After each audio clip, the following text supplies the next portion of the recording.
about that time. You're rocking with your boy Damo Unleashed and Sky Black on the Nashville Caveman podcast. Stay tuned.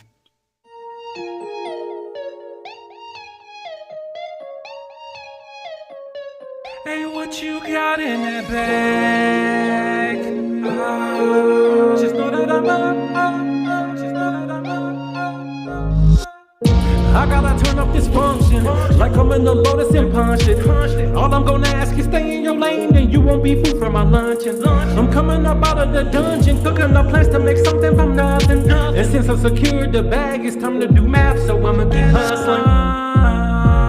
I thought I had lost my way or something. I am not feeling what they say is busting. They keep us trapping this way, disgusting. If you so happen to catch me flexing, I could be killing the stress for days for learning how to install some chromic crystals on the Escalade. Matching the arm that's on my sternum. I am for the sake of the people. Grabbing my Glock and pray to the Lord, cause not everybody tryna be peaceful. I still hope we set the stage for showing them how it's supposed to be, so those that's close to me won't have to ask, hey, what you got in that bag?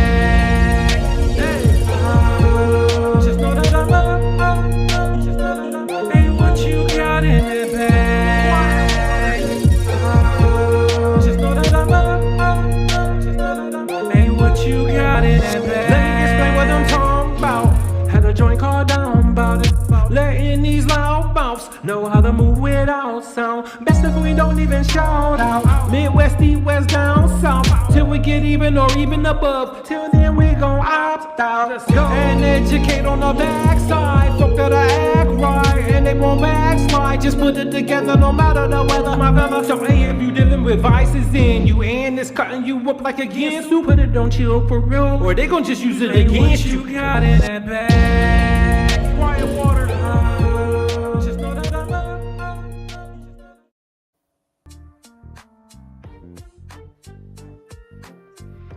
All right, y'all, man. Welcome to the Nashville Caveman podcast show.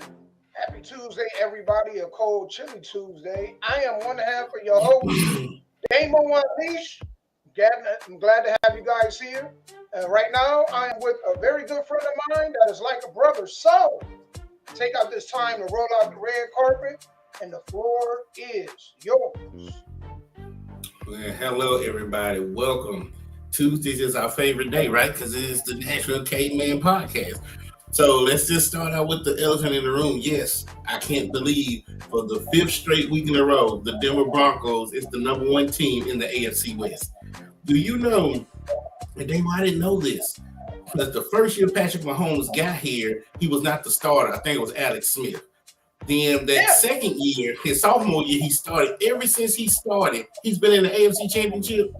7 straight years he's been in. He don't know nothing else but the AFC Championship.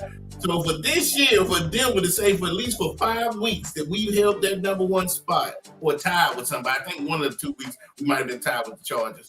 That is amazing. So shout out to the Broncos and give a shout out to the Colts, man. They are doing an excellent job. You know. Let me tell you something else I learned over the weekend, Sky. What's that? Do you know that Josh Allen in regular season games is 5-1 against Patrick Mahomes? And that's crazy. That's regular season. Why can't he do that in the playoffs? What is going on when they get to the playoffs? I have no clue, right? It is the weirdest thing, man. It is, man. It is. Some things you just can't comprehend. Like in the season, you good, but then when it gets to the playoffs, well, maybe by the time it gets to the playoffs, you have a lot of injuries. People are tired, fatigued. You know, it's a lot of variables. But yeah, so we just want to do a shout out to the Colts and the Broncos. But y'all don't forget tonight, the D-Bling Radio Show. Again, we have new music from Dr. Carver, George Yancey on Facebook. His new music will be playing tonight. And then on Thursdays, Elite One Radio Show. His new music will be played on there. So if you are an artist that needs radio play, please send it to me at sky.black@gmail.com. That is sky.black@gmail.com so I can get you in rotation, you know. And we look for artists here too. Absolutely. Play their music and music videos on the show, man. We love to promote indie artists. we're giving people an avenue. They just got to step up, right? Shouts out to everybody in Arkansas that came to see me wrestle down there in Corning, Arkansas. Sorry, y'all, it's been a long day. And shouts out to everybody this Saturday. RCW, Redneck Championship Wrestling, your World Heavyweight Champion. You see the belt in the back. Your World Heavyweight Champion will be there, finding out who's my first opponent, who's my first title defense. You don't want to miss it. So if you in Sims, Albion, Crossville, any of Enfield, any of those, Wayne City, I've been to all those cities. If you in any of those cities, come to Sims, Illinois this Saturday for RCW Championship Wrestling.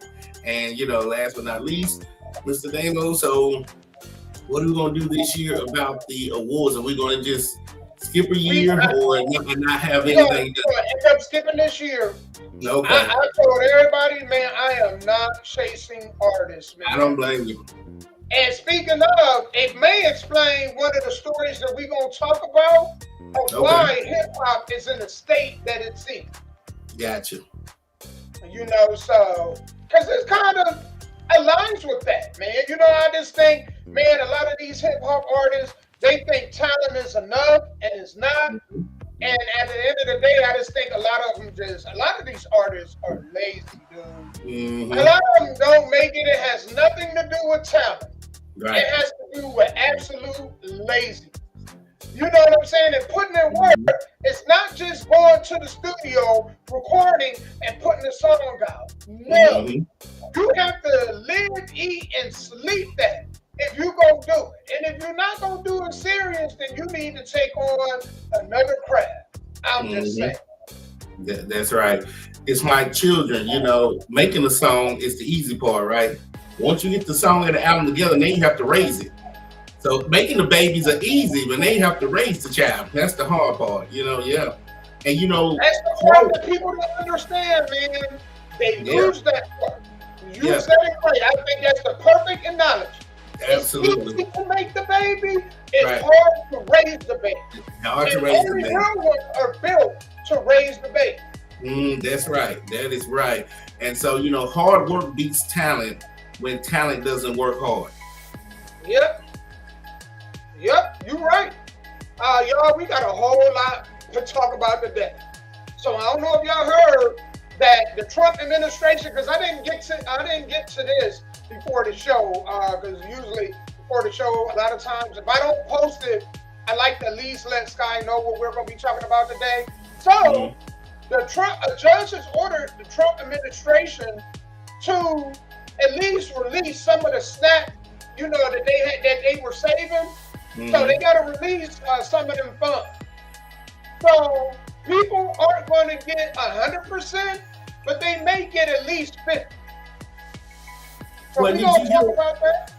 Hey, did you hear about the post I just read today? I've seen that. I just seen that. About Trump saying, man, we're not doing nothing until they come together.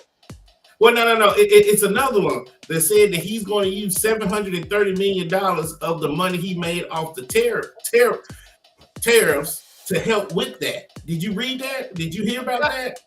All the money he's made from raising the tariffs, he's going to take $730 million of that money, add it to the $4.5 billion that's in the contingency fund, and add it to that. Now, I don't know if that's true or not. That just came across my phone. That would be brilliant. But that's going to be a very good conversation when we get to it.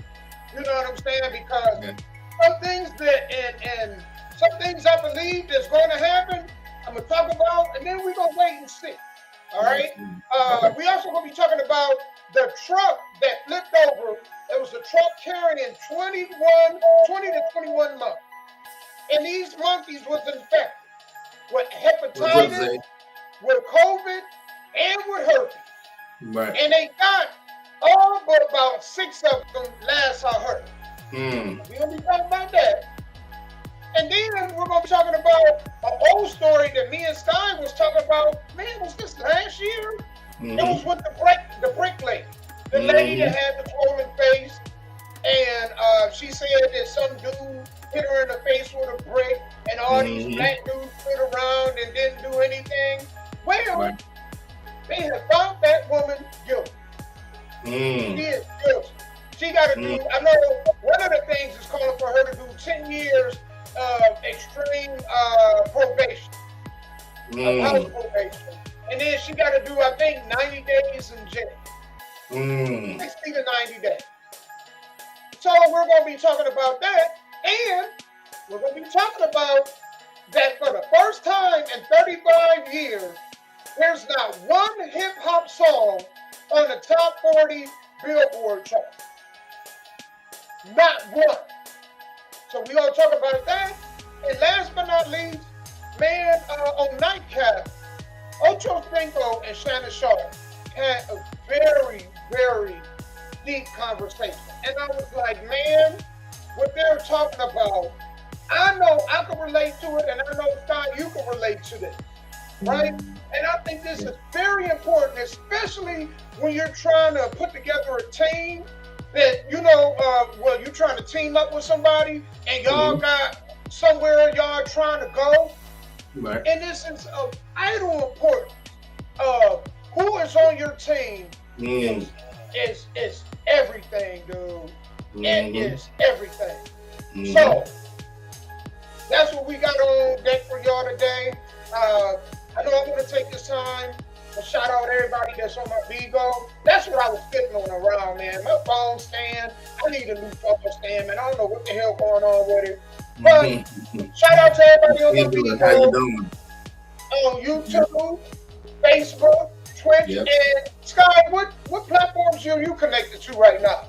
Facebook, YouTube, and Instagram. So everybody on Instagram, on Sky's YouTube and Facebook, man, we want you guys, please chat with us, man. We love interacting with the people in the chat. I also want to take this time to tell you guys, y'all can do us a huge favor by sharing the live. Share the live, man. That is how you guys help us grow. We appreciate it. But y'all know how we do. When we get into these topics, we love to talk. We love to spend indie artists. But before I even do that, man, did you guys, I'm going to get into this, guys, because Halloween was this past Friday. So did you guys do anything for Halloween, or you just kind of, it's just another day for y'all? I did the best thing I could do. I kept my light off so nobody would knock on my door. I even turned the back porch light off so they wouldn't come to the back door like a drug deal. No. Man, well, I ended up having to work, but I did dress up, you know, in my annual costume, you know, which is a pimp named Sweet Tooth. You know what I'm saying? And it was fitting for Halloween because, you know, I got them sweets. So, you know, Sweet Tooth was out there with them suckers. You know what I'm saying? Passing out the suckers to everybody because y'all suckers, you know. But, you know, I love getting into that character. I had to put it up. But we had fun. You know what I'm saying? Right. The good thing is I had on a big fur coat, which was good because it was cold as hell. Halloween is always cold as hell, dude. Yep. Always. But it wasn't cold enough. Because some of them headbands that some of you females was walking around in didn't make no damn sense. You know what I'm saying? Y'all, some of them outfits, I was like, man, are y'all going to a strip club or where the hell y'all going dressed like that? But, you know. It don't matter the time or the season or any of that stuff, man. They always dressing crazy. I'm like, man, I know it's a holiday. You know what I'm saying? But, man, you got to still dress warm. Even the hoes dressed up warm. Hell, you know what I'm saying? They wasn't in them leggings in the damn winter. Damn, you can put on something. Put on leather pants or something. Do something. Right. Y'all just going to freeze out there and forget it, huh? Y'all just going to freeze and freeze. I don't give a damn fuck. Nothing. I was like, this diabolical. It is. People still don't know how to dress, do they? Then when they get sick, they're complaining. It's a lot of people sick now. A whole lot of them sick right now. You know? But to each his own, man. We're going to get into some music right quick. When we come back, we're going to hop off into these topics, y'all, man. Thank you guys for watching the Soul Driven podcast. Or not the Soul Driven podcast. Damn. My mind's still on Saturday. the Nashville Caveman Podcast Show. And again, do us a favor. Hit the like and hit the share button, all right? All right, man, we'll be right back with y'all. I'm on a roll, it's out of control. They watching, the people want to show. Am I gon' fumble? Am I gon' fall? I gotta let them know. Can't stop this flow. You gon' know my hunger, you gon' know my name. Never did I make it, oh boy, I was a lame. I'm telling y'all stories so y'all can know my pain. And I'ma need a straight jack, I'm finna go insane. Like every day I stayed up, trying to be the best out. Looking at me downfield, trying to run the best route. But you know these corners, man, had to put a curl in. All I do is fail, and I'm looking for my first win. Always fucking broke, I just wish that I can touch green. Trying to lead the hood, cause you know that I can do without. Gotta put my family on, you know that I can't do without. Can't stop, won't stop, baby, that's what this all about, yeah. I'm on a roll, it's out of control. They watching, the people wanna show. Am I gon' fumble? Am I gon' fall? I gotta let them know. Can't stop this flow. Can't stop this glow. I'm about to blow. Can't stop this. Can't stop this. Can't stop this flow. No, no, no, no, no, no, no, no, no, no, no, no. Can't stop this flow. Can't stop, won't stop, gotta keep going. These niggas sleeping on me, so let them keep snoring. The best rap alive, and I gotta keep flowing. I'm pulling up like step, man, I gotta keep scoring. And losing not an option, I learned to be a better me. Best rap alive, and y'all others just a letter B. You trying to ride my wave, and these niggas trying to copy me. Wanted that alive, then you know these rappers dead to me. Second place, nigga, that's the best that they can ever be. Can't stop, won't stop, boy, you know I'm the recipe. Running the game for too long, think that I can give it up. Told y'all what a life I'm living, you know I had to live it up, yeah. I'm on a roll, it's out of control. They watching, the people wanna show. Am I gon' fumble? Am I gon' fall? I gotta let them know. Can't stop this flow. Can't stop this glow. I'm about to blow. Can't stop this. Can't stop this. Can't stop this flow. No, no, no, no, no, no, no, no, no, no, no, no. Can't stop this flow. No, no, no, no, no, no, no, no, no, no, no, no. Can't stop this flow.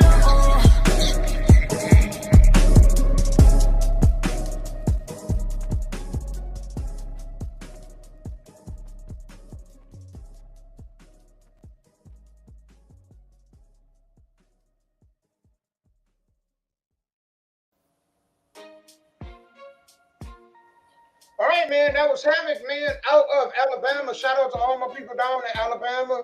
Alabama got a lot of talent down that way, so shout out to him. That was Can't Stop. But we can't stop either, man, especially with these news stories. So let me go ahead and get into the first one, right? So first off, I think the most important thing we're going to talk about is the whole, the judge order in the Trump administration to fund SNAP, right? Figure out some way to get people safe. Without further ado, we're going to get into this news story, and then we're going to talk about it. But I did a video that was talking about this while I'm waiting for this to upload. I think, man, people got to realize this. We've got way too complacent and comfortable. We've gotten way too comfortable and complacent. Because once upon a time ago, man, there weren't any of these government benefits. Like, you had to make do. You know what I'm saying? And I think people, they need to ask themselves, what would I do if these programs just magically disappear? That needs to be so we're going to go ahead and talk about it, though. With the The government shutdown hitting 1 month this morning. leaving nearly 42 million Americans who rely on food benefits without enough to eat. We can't live in a country that's this wealthy and have people starving. It's just not okay at all. The federal food assistance program, known as SNAP, runs out today, but the Trump administration may be forced to shift federal dollars around to pay for it. After a last-minute ruling from 2 federal judges who said the White House is required by law to use emergency funds. The president late Friday saying it would be his honor to provide the funding, instructing lawyers to clarify how we can legally fund SNAP as soon as possible. The administration had been claiming it legally could not use the contingency funds to pay SNAP benefits during the shutdown, even though they found a way to pay the troops. I think that liberal judges weren't correct on this ruling.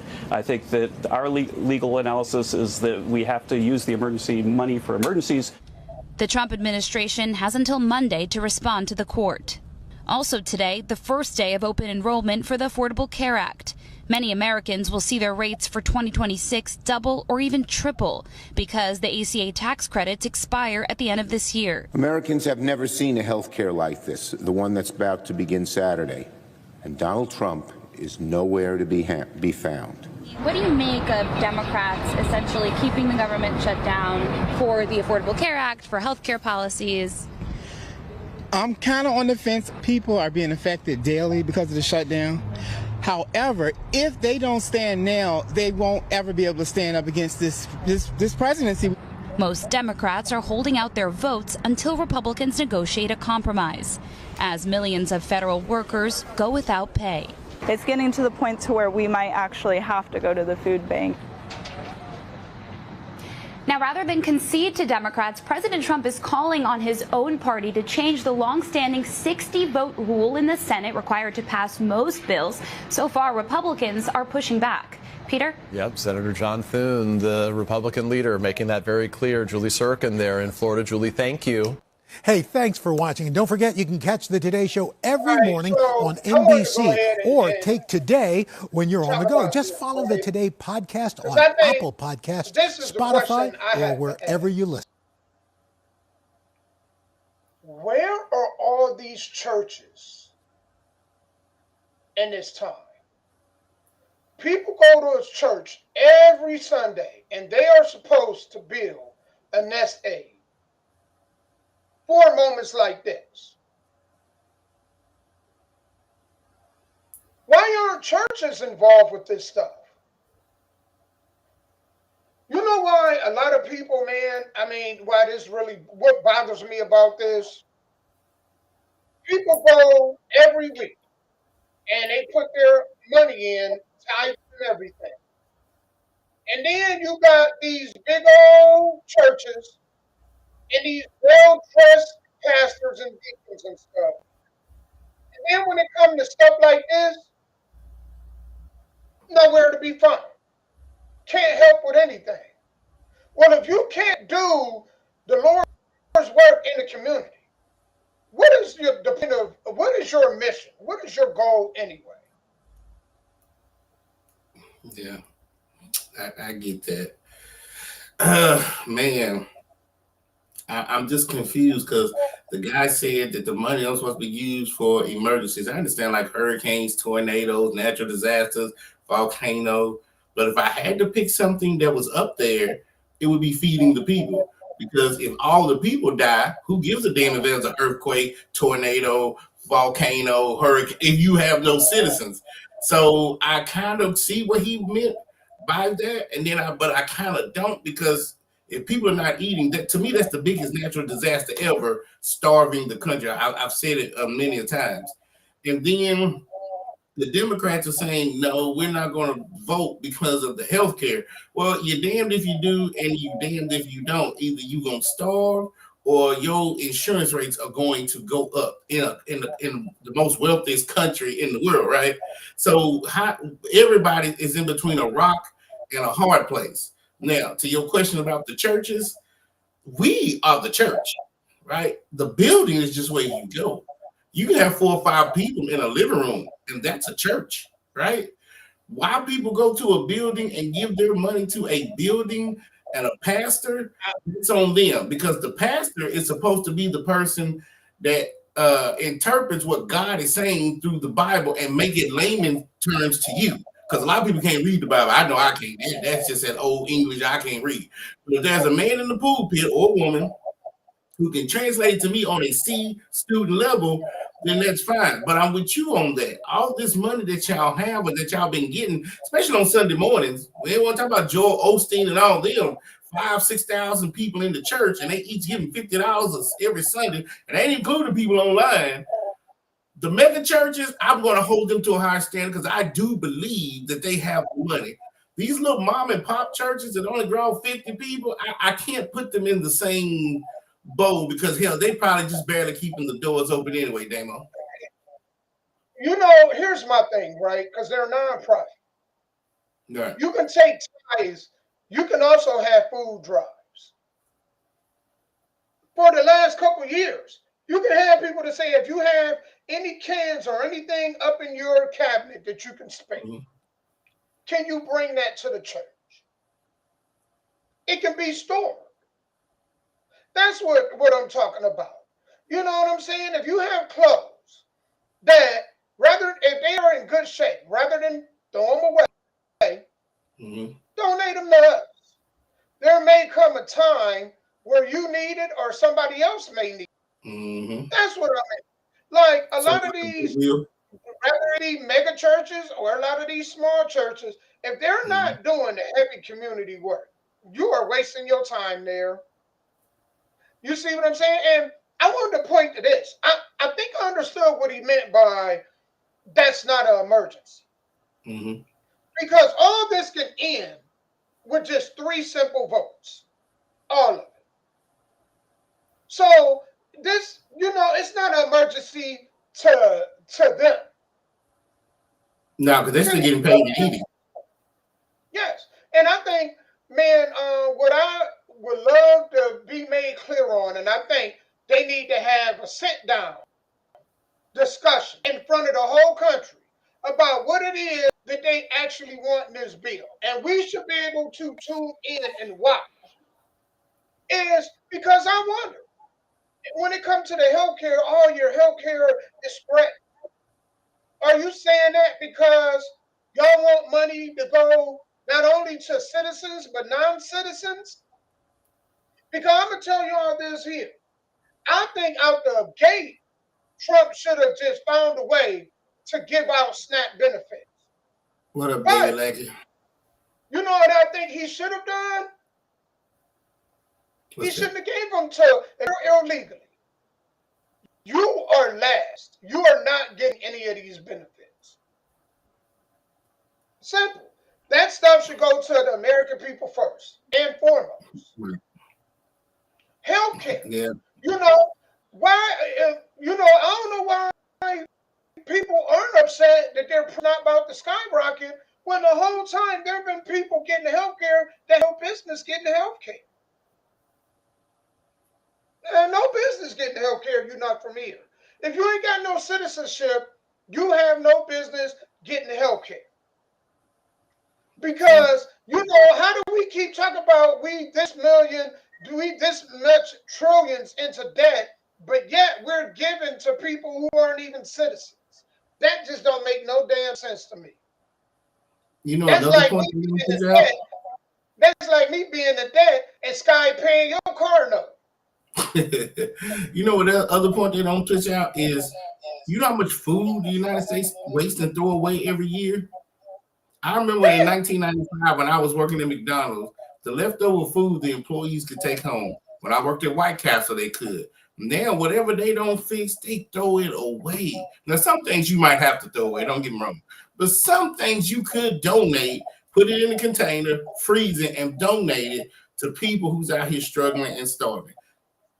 They probably waste millions of dollars of food every year just food away. A natural disaster like this happens as far as just people trying to figure out how they're going to eat. You could have had a surplus of food for this month if you could throw away all that damn food last month that you felt like employees are going to take the food and resell it. If I'm working at Church's Chicken, I'm not going to take the old food and go out here and sell it to a homeless person. That makes no sense whatsoever when they changed those rules about taking the food that they hadn't sold. So I think that policy needs to change. And and the way you can look at it as far as just whether they're legal or illegal, that I don't know how they pick it out of 42 million people. I have no clue. Maybe they have agencies that do that. But when people are starving, I don't think as human beings, when people are starving, I don't think they're like, well, you feed him because he's an American and you don't feed him because he's not an American. At this point in time, I think everybody's just worried about putting food in their stomach. Well, I think it always need to be. Let me put it in perspective for y'all. If you got kids, it'd be silly to let your kids go hungry and feed some other kids and your kids starve. Your first priority is, our government is our parent, you might as well say. And their first priority should be home. I think that's what's wrong with the country now, man. People worry about everything outside of their home. Focus on home first. Then you can go ahead and when you got extra, you take care of others. Right. But we let our kids starve. No, I'm just saying, people are starving, but yeah, our government just gave $40 billion to Argentina. Argentina, actually, that was a loan. And I think, I think our media should be penalized for giving false information. I think that they need to change that. I think our media, I'll give you an example. I watched the Congresswoman sit up here and basically say, man, this is the Republicans' beef. Man, because they are the majority in the House and the Senate. But what she's not telling everybody, and she's being dishonest about, is that you still need 3 Democratic votes for this bill to pass through. For the CR to pass through, you still need 3 Democrats. And they're saying no. So, that's being disingenuous, man. You know what I'm saying? And you're not being honest. And I think that when they do that, they should not be allowed to do that blatantly. They should. You know what I'm saying? Like, I got a theory that I feel like this stuff is going to be over after the midterm votes. This is all about voting power. But we're going to see if this ends. If it ends after the midterms, then you know that they used this. It was all about politics. It's all about power. They don't care about people. So we're going to find out. Ends right after midterms. Shortly after, then we know it was used for political reasons. And that's not good.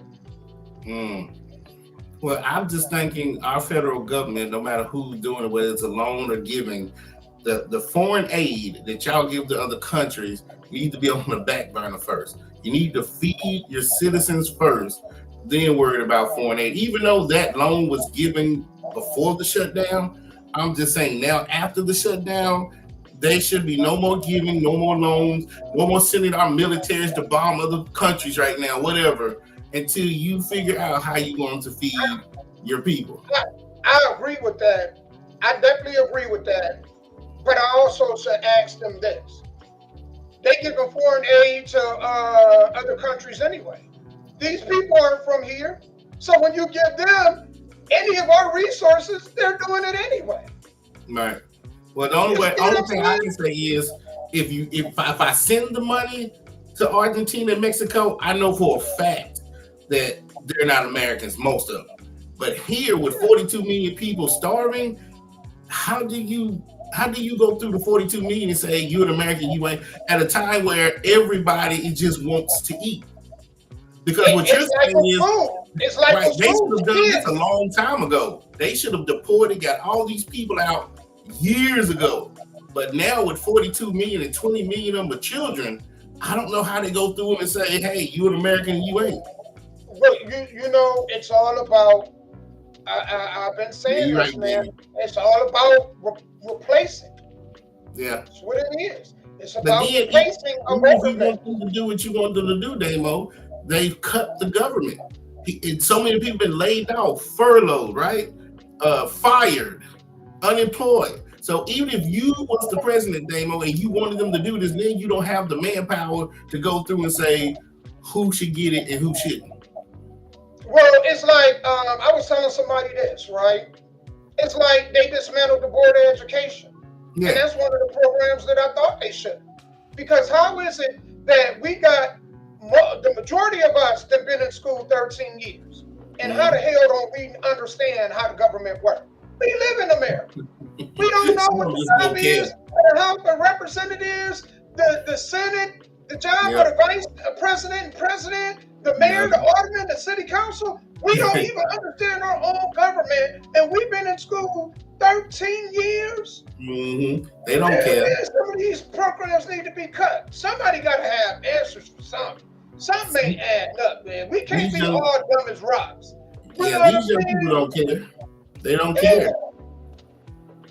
So even if we was to do what you just said, try to teach them about government and laws and bills and acts and amendments, if they don't care, they don't care. It's people that don't even know who their alderman is or alderwoman is or what they do. They don't care. But then when people complain about, well, why is people like Chuck Schumer and Nancy Pelosi and all these people still in office for 10, 15, 20, 30, 40 years? Because you don't care. If you don't care to learn what's going on, how you going to run against these people? How you going to raise the money? How you going to change the limit? You don't care. I just think that they should have term limits. The president got term limits. Correct. I think that they should only be allowed to serve if the president got 8 years, I think the most they should be able to get is 8 years. And after that, you are out of it. That's it. But again, nobody's going to go and try to fight for that because nobody, if you don't care who your state representative is or what district award you in, you just get up every day and just go to work and come home. They're not even worried about that. You ain't even made it past your local community, let alone trying to change something in Washington, D.C. So why don't people stay for so long? But you know, Sky, we both been through school. They didn't teach much in our school years about the government. No. I didn't learn until I got to MTSU. And it's like, that's what you're paid to do. You're paid to educate. So how are you educating and the majority of the country don't even understand how laws work, how the government works, whose job it is? They don't. The majority don't understand shit, and they won't look it up. They just take everything at face value. Right. So, I didn't learn that stuff. A lot of these government programs should be shrunk. A lot of them got jobs, and it's like, man, you're not even doing your damn job. You just collecting a paycheck. Right, because I didn't learn about it till I got to MTSU. Right, my high school years and all that. Once I got to MTSU, that's when I learned about electoral college. And we have 11 because we have 2 senators and 9 representatives. That's how I learned about it. But if you don't take that extra step to go to secondary or anything else until they implement it into public education. But you know the question is that people need to ask is why? Why don't they teach this stuff? And that's the question that people need to go out and ask. Because they're trying to just keep people dumb. That's what it is. Oh yeah. Rockefeller in the 1800s went to a country overseas that was doing this. They wasn't called schools, but what they were doing was they was raising young men to pledge their allegiance. I think it was Persia or something. Pledge their allegiance to the country and not the community and the family. So when that country went to war, you didn't have to worry about the draft. So when Rockefeller came back over here, he used his money and his influence to start what we call schools today. Do you remember every time we stood up, we did a Pledge of Allegiance? Yeah. That's where they come from. Their goal was to do 2 things. Was to keep us aligned or legion with the United States government. So if they went to war, men would have that morality to go to war. And if you didn't go to war, to be a worker, because Rockefeller said he didn't want competition. He needed workers. He needed factory workers. He needed employees. So that's why your public school is the way it is. They're only going to teach you enough to fill out applications and learn how to go to war. That's it. Yep, you're right, man. And so, but it's interesting. I mean, the judge made that ruling. It's going to be interesting We'll come back and visit it a week from now to see how everything turns out. How long has the shutdown been going? Has it? Because I know they said the longest ever was 33 days. Are we at 33 days now? Yeah. And as it get to 41, if it hit 41, a lot of that stuff that Trump wanted to do, he's going to be able to do with or without. Once it get past a certain amount of days of the government being shut down, a lot of that stuff he's going to be able to do. He's going to be able to really cut off and trim the fat off of the federal government. So, but I think this is all a play and a play. I just think that after the midterms, we're going to see. If it goes in the favor of the Democrats, because all Democrats keep saying is Republican bad. But most people are like, this can all change by y'all just simply voting, you know what I'm saying, to extend this. And y'all not. So we'll see how it play out. I know one thing that didn't play out well though, Sky. I know one thing didn't play out well. It didn't play out well for this woman, man, that accused a dude of hitting her in the face with a brick. So do y'all remember Brick Lady? Me and Sky did that story. It was sometime, maybe last year, maybe early this year. Mm-hmm. Y'all gonna remember this woman, we pull up video, but basically she had over $40,000 off this video, right? On GoFundMe. And so they went in her claims and come to find out, guess what? Her claims were inaccurate. The dude that she accused of doing this, her name is Rhoda Osman. Online, she's known as Brick Lady, and her video went viral in 2023. But tonight, she is here in the Harris County Jail after a jury found her guilty of stealing more than $40,000 in a GoFundMe scheme. This man just hit me in my face with a brick. The selfie video by Rhoda Osman got millions of likes, but prosecutors say her claims of a man throwing a brick at her head didn't match the evidence. She kind of made the couple months that happened my life a living hell. Olin Douglas is the man she told police threw the brick at her outside a Houston bar in 2023. He never got charged, but she did, after raising more than $42,000 online. Now, more than 2 years later, a jury found Osman guilty of theft, deceptively raising all that money. I'm glad that she didn't get away with just being able to lie. It seems like she gets on social media and just manipulates and scams people. Douglas is happy with the jury's verdict. The judge's sentencing plan, even more so. Osman will have to spend 90 days in jail, according to prosecutors, and pay full restitution. She'll be on probation for 10 years. Any violations could mean she goes to prison. But on top of that, she can't use social media in that 10-year period. I'd say it's pretty rare. Defense attorney Joe Venus isn't connected to the case, but says he's never seen a social media ban as a condition of probation. If somebody's sophisticated enough with social media to commit a crime using social media, I imagine that it's a pretty big part of her life. So it's going to be difficult for her. But as I remind my clients all the time, probation's supposed to be hard. Consequences Douglas says he hopes Osman faces after he received death threats, and the case got the internet's attention. When this happened, it seemed like the world was loud. She had loud supporters. She had loud fans. And I'm just interested, where are y'all now? We should note the judgment and final conditions of probation have not yet been signed in this case, but additional hearings have been scheduled when that could happen. Osman's defense attorney has not responded to multiple requests for comments, but based on records, we know they do plan to appeal this conviction. As for how her head ended up looking the way it did, prosecutors tell me the leading theory shared by a detective during the trial is that Osman fell and hit her head on a car door frame while intoxicated. And as for all the money, bank records revealed it got spent on trips, spas, and ride shares. Reporting downtown, I'm Bryce Newberry, KPRC 2 News.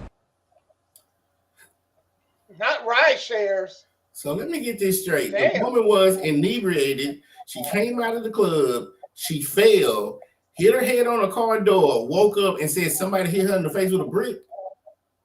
That's what they saying she did. And then she gets on social media and complain that all these black men around her didn't step up. See, that's the part that gets me. Remember that? because we talked about that. If any one of these black men would have stepped up and attacked that young man, that could have been his life on the line. Or that young man protecting himself could have killed these I can't even talk. These heroes trying to be heroes, and they could have lost their life over a lie. Because that was her whole narrative, was all these black men and men around me, and they didn't want to help me. Girl, you came out the club drunk and fell and hit your head, and then you woke up and the first black man you saw, he hit me with a brick. Are you serious?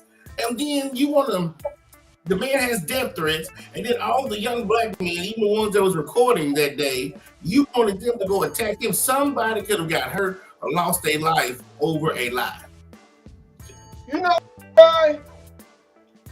What angers me is that was a slap on the wrist. I think that they need to make an example of people like her. You're doing 5 to 10 years for a lie like that. Because the damage that you do to somebody's life, you can't take that back. You know what I'm saying? And so I think that the sentencing was like, not jail? No way. That would be like 5 years. I wouldn't be upset if it was 10. That's a lot of time to think about. Yep, they gave her 10 probation. I think it should have been 10 jail time.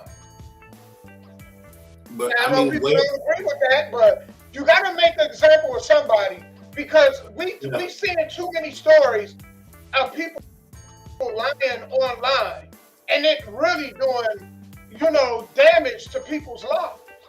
Folks lie all the time, but what I don't understand about these women is, what are they doing? Do they want attention?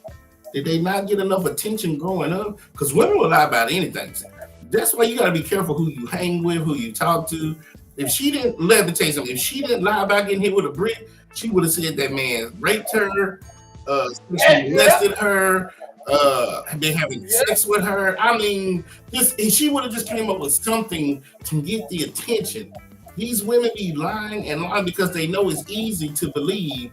If a woman come out and say, oh, he hit me, or he slept with me, or he did this, it's so easy nowadays to believe that every man is just this creep, this jerk, you know what I'm saying? Or he touched your daughter. I mean, just anything without anybody doing any investigation. So I'm with you on that. This should have been a precedent. This should have been a way of saying to all you women that are lying, not the ones who's really victims, but the ones who are lying, this is what you're going to look forward to for trying to ruin somebody's life because you bored and ain't got nothing to do. I agree, man. Yeah. I mean, and that's unfortunate. That's unfortunate. Because you're going to treat him. Some people going to still treat him wrong, even after the facts that came out. They're still going to hold it against him. Yeah, because they're miserable. And this is just on a national level. I can go back into the hood and edge here, the South Nashville, about these women lying on these men and making up stories and lying about this is your child, knowing damn well it ain't your child. Lying that he did this to you, knowing damn well he didn't. You just happen to be at the wrong place at the wrong time. And her story is like, well, he was over here, he slept, knowing damn well none of that happened, but in their head it happened. So they're saying it verbally, right? And then everybody's believing this. And I'm just like, that's crazy. Yeah. And it's dangerous, man. Absolutely dangerous. But I don't know if it's as dangerous as this next story. Hold on, Damon. Let me piggyback on it. Then I be seeing these videos about why black men are not dating black women, or why men are not courting women, or why men are not marrying. Because like you said, it is dangerous. Why should I take you out on a date, drop you back off at home, come home, and then the police are knocking at my door talking about, oh, this girl said you raped her. Raped her? I just dropped her off and she went home. How the hell did I rape her? There was nobody else around, just me and her. So that's my word versus hers. And God forbid she got to go get a rape kit done. I mean, all this stuff that you have to do because you're trying to be nice. And then they wonder why men ain't nice no more. Why they're not courting? Why they're not holding doors open for folks? Because the backlash of my story versus yours is terrible. Yep. This is what a lot of females, this is why I think females need to be harder on other females, and they're not. But you see the fruit of the work, or the lack thereof. The fruit of lack of accountability. Now dudes just don't care. They've created where there's a lot of dudes out here that do not care. I mean, they don't care. Right. So, it is what it is, man. That's unfortunate. That's going to leave a mark on him and his experience with her. And maybe even, he may be cautious of dealing with other sisters going forward. And there you go. And then his story is everywhere. So even on his job history, when he filled out an application, he couldn't skip that if he wanted to. You know how some things you don't want your new employer to know? You can skip it. That made national news. So everywhere you go to eat, to get a job, to do it, and he may not even Uber. Because now, ain't you the girl dude that's supposed to hit the girl in the brake? No, let me out the car. You know what I'm saying? Like, it is just way too much. What's up, Ben? How you doing? It is just way too much. Being in a job interview, and they be like, yeah, I remember you. You was on the internet. You the one that hit that girl in the face with the brake, weren't you? Thank you. Yeah. And so that's crazy. That's why I said she need to do jail time. I mean, in my personal opinion, she need to do jail time. Yeah. Probation isn't enough. I don't think it's going to teach other women watching this a lesson. Well, they probably think banning her from social media is her jail time, because that's how she made the yeah. I don't know one woman that could stay off of social media. But hell no. Out of the 40,000, hell no. Hey, Damo, out of the 40,000, how many do you think were women donate that money? Man, she spent 60%, 70%. I think she spent it all. Yeah, I'm saying, but how many of that 40,000 you think were women donating that money? 70%? Oh, hell no. Hell, you talk about the majority of women? Yeah. Oh, no, that shit don't get spent. Oh, no. I'm not saying her spending money. I'm talking about when she went online to do the GoFundMe. How many out of that 42,000? How much of you think was women sending the money to her GoFundMe page? 30% was women, other 30 were men. I would say, because there's a lot of dudes out here that buy into women that's like that. I would say if I was to be a guessing man,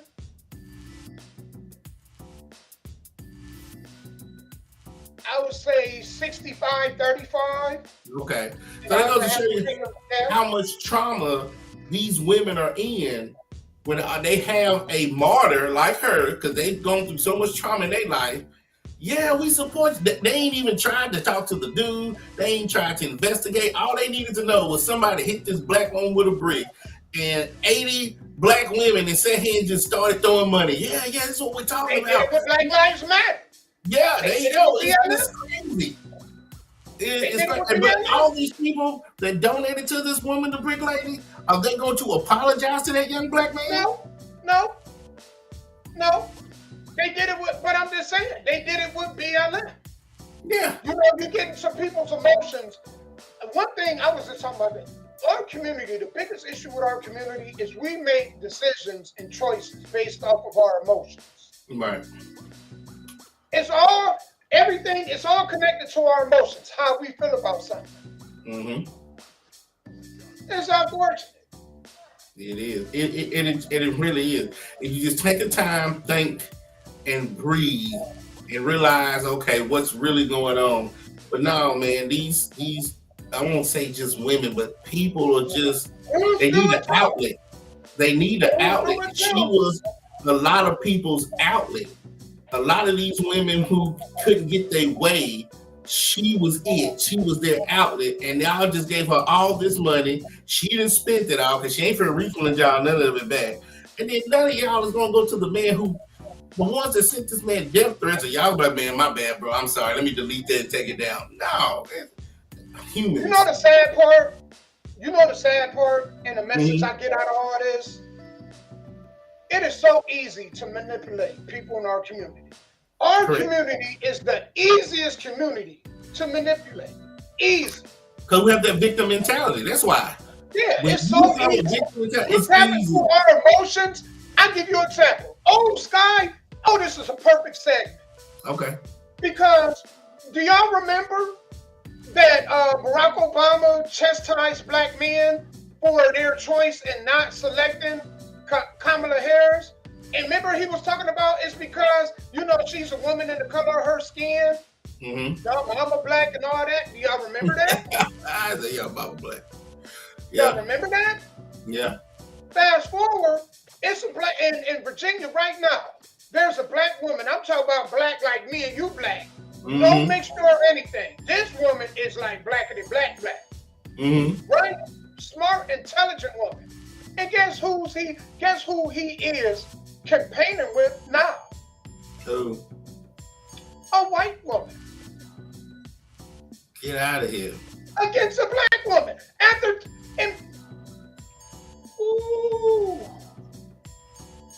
The reason why I bring that up, because it really ain't about the color thing. But in this situation, it is. And the reason why it is because this dude came out and chastised us. Because, man, we was like, no, we're not. The majority, a lot of men was like, no, I'm not voting for her because this, and this, and this, and that. It ain't had nothing to do with her being a woman. It ain't had nothing to do with her being black. It had to do with what most believed her policies were. And that they didn't think they could trust her. Right? And so for him to bring that up and then come around and do the opposite, that is our community. We got figures like that can easily manipulate people in our community. Easily. Our community, if you get into our emotions, you got us. I'm going to tell you, if you tap into our emotions, we lost. I believe a real life KKK member can tap into our emotions and have us eating out of their hands. Easy. Just by saying, I'm with y'all, you know, understand your pain, you know what I'm saying, you're suffering, what you were just talking about. I think it is so easy to do that to people in our community. That's how this woman was able to make. Well, I'm surprised that's all she made. I'm shocked that she didn't make more. Maybe she did. The GoFundMe had to take their part. Maybe she made 50,000. The GoFundMe took 7,000 for their part. You know. Yeah, you got a point. You know, I mean, man. I mean, not to get off, but I just wanted to address that. Man, this next story, I want to go ahead and jump into because this is just diabolical to me. So I don't know if y'all heard about that. There was a truck race in good old Mississippi. Good old Mississippi, and it flipped over. Now it flipped over, but do y'all know what this truck supposedly had inside? Huh? Take a guess. Do y'all know what it had inside? Well, if you say it had monkeys, you are correct. This thing had lab monkeys, and not just any kind of lab monkeys. It had monkeys that were hepatitis, with COVID and herpes. So without further ado, you know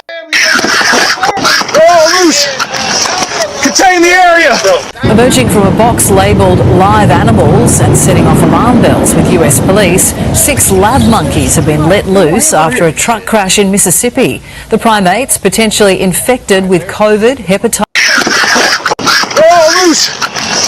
Contain the area!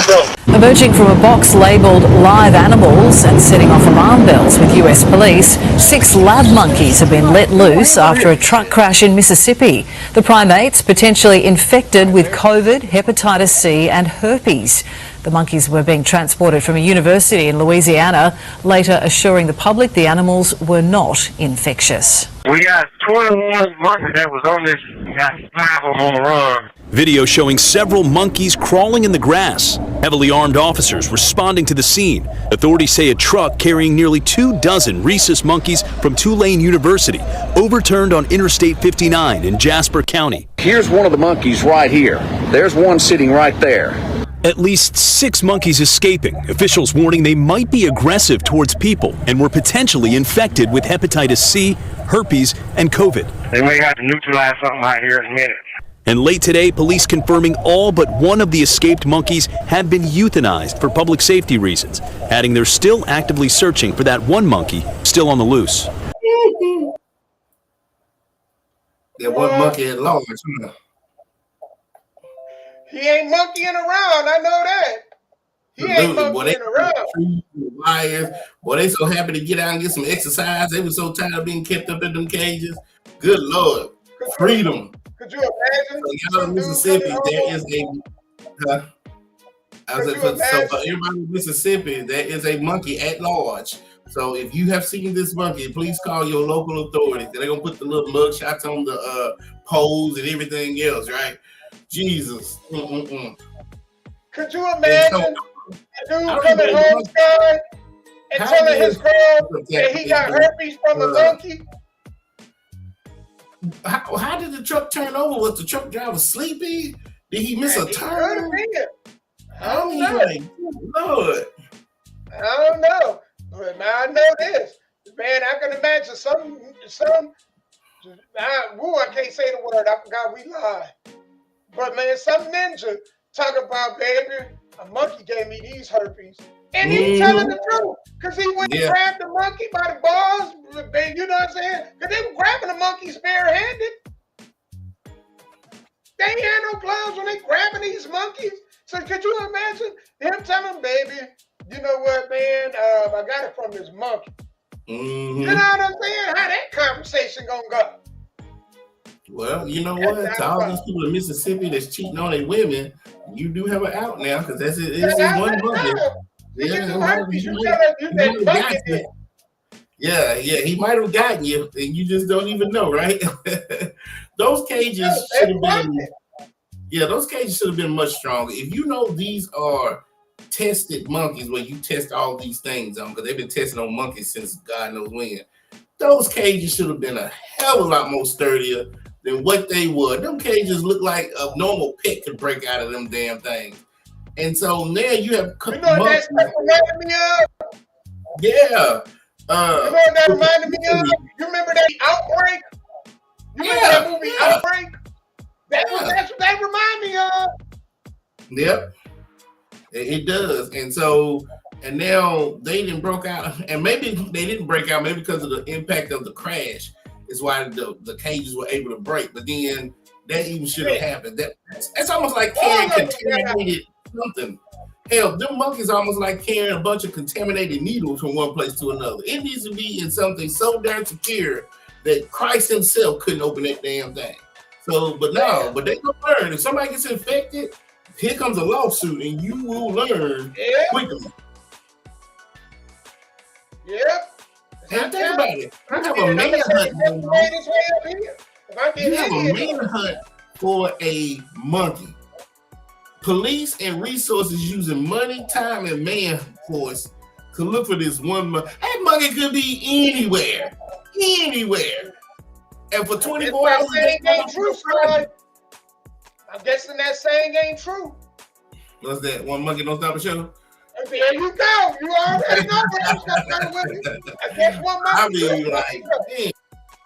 Because if they don't look for the monkey, it looks bad on the local police force. But if you do look for the monkey, how much time and money are you spending looking for this one monkey when crime is probably going on in Mississippi any damn way?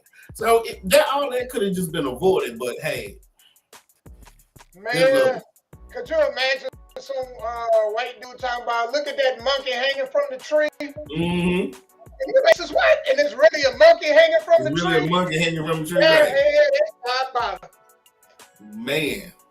So them monkeys was on the pole. They ran off into the damn tree. I'm surprised they got all of them. Yeah. Throwing this every diaper at you. Oh, Lord. Some of this stuff you can't make up. Sometimes truth is stranger than fiction. Truth is stranger than fiction. That's diabolical. Yeah, it is. Yes. Oh, shit. I wouldn't have chased it. I'm sorry, man. If there's some things I ain't chasing, you know what I'm saying? I'm chasing. Anyway. I'm not chasing. If it's a lab, any animal. And a movie that really scared me from one that have anything to do with labs, it's the one Outbreak, but then it's that 28 days later. Remember that was one monkey? But that monkey, them apes, they went in and threw up in that woman's face. And then that's how the whole man, zombie apocalypse started. And 28 days later. Yeah. So I'm afraid of bad monkeys. They be doing a lot of stuff to them monkeys. You so like Planet of the Apes, right? They was doing it on the apes, right? They was testing on apes, and that's how they ended up getting where they are, taking over the country. Yeah, they evolved. Yeah. Mm-hmm. Yeah, I'm afraid of lab anything. They say lab, don't go over there, lab. You ain't got to tell me once. You hear me? Forget twice. You ain't got to tell me once. If it's lab, anything, lab rat, lab chipmunk, lab monkey, lab donkey, whatever it is, if it got lab in front of it, you ain't got to worry about Damo being anywhere in the vicinity. Ain't happening. I wouldn't chase them. I'd have just called somebody, hey, they out here loose. They out here on the swing set. Animal control. There you go. Animal control. They out here on the monkey bars. I ain't going to chase them. They look like they right at home on the monkey bars. That's true. I ain't doing it. You know, I got bananas, but I ain't. I'll give them to y'all. And if y'all can entice them to come over here with these bananas, then y'all go ahead and do what y'all do. But I ain't. Oh yeah, I agree. So everybody in Mississippi, y'all keep a lookout for this one little monkey that's running around. Yeah, y'all hear? And when black folks tell every monkey that they see, they try to turn it for a reward. Every black person in Jasper County, when they see a monkey, they're gonna try to turn it in for a reward, not knowing if that's the actual monkey or not. Man, I can see it now. They be like, "Look here, you monkey," and then people are like, "Animal control." Oh, I thought it was a real monkey. You call him a monkey, right? Yeah, my baby daddy a monkey. Will y'all take him? Oh my God! Oh man, could you imagine that little boy? That little boy in that classroom we did our story on a couple weeks ago. Man, mama told me there's some real live monkeys out, and they got hurt. Man, that's crazy. I'm gonna tell you what's even crazy. So hip hop, and we've been saying this for a while, man. Hip hop has been going down the toilet bowl for quite some time. You know, and for the first time in 35 years, there is not one song in the top charts of the billboards. Not one. And that's bad.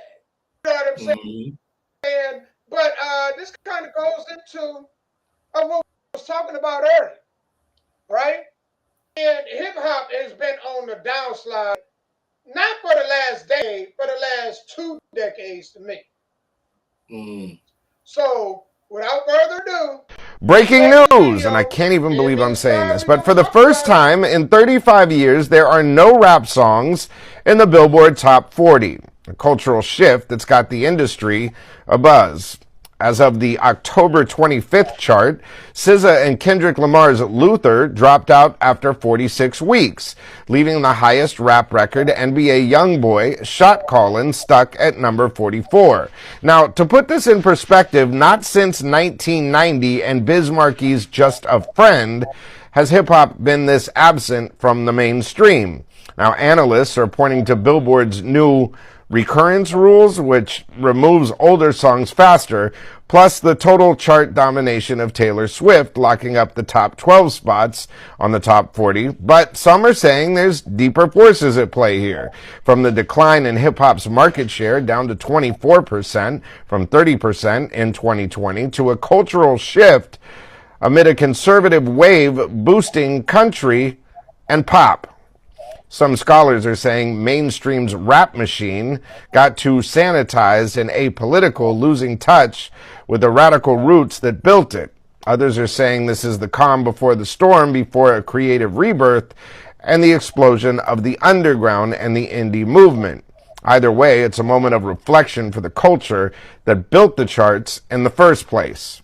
Story developing, sadly. So Taylor Swift got 12 of the top 40. Good Lord. But she it has makes 12 sense. songs starting on the top 40. But Sky, it makes sense. I was listening to, I like other podcasts, and this guy made a great point. And Sky, we can both attest to this. Anton Daniels, I was watching one of his shows, right? Mm-hmm. And he was talking about this. There was a time in the 80s and 90s that when you hear a song from the West Coast, or you heard a song, you can say right away that artist from the West Coast. Or if you heard East Coast song, you know right off the bat, oh, they from New York for sure. Oh, they from the South for sure.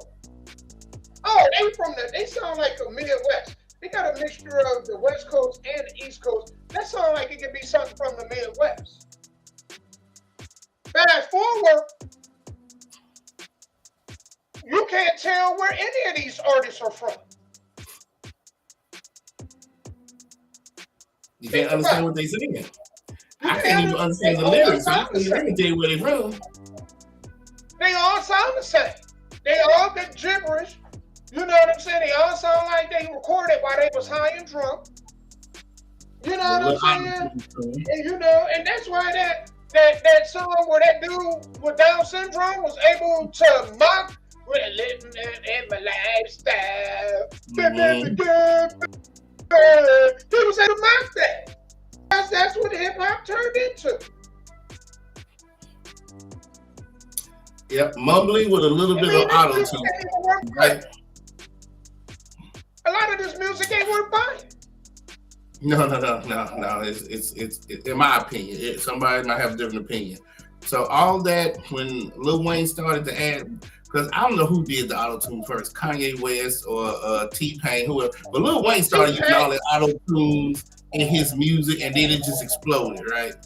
So yeah, I agree that.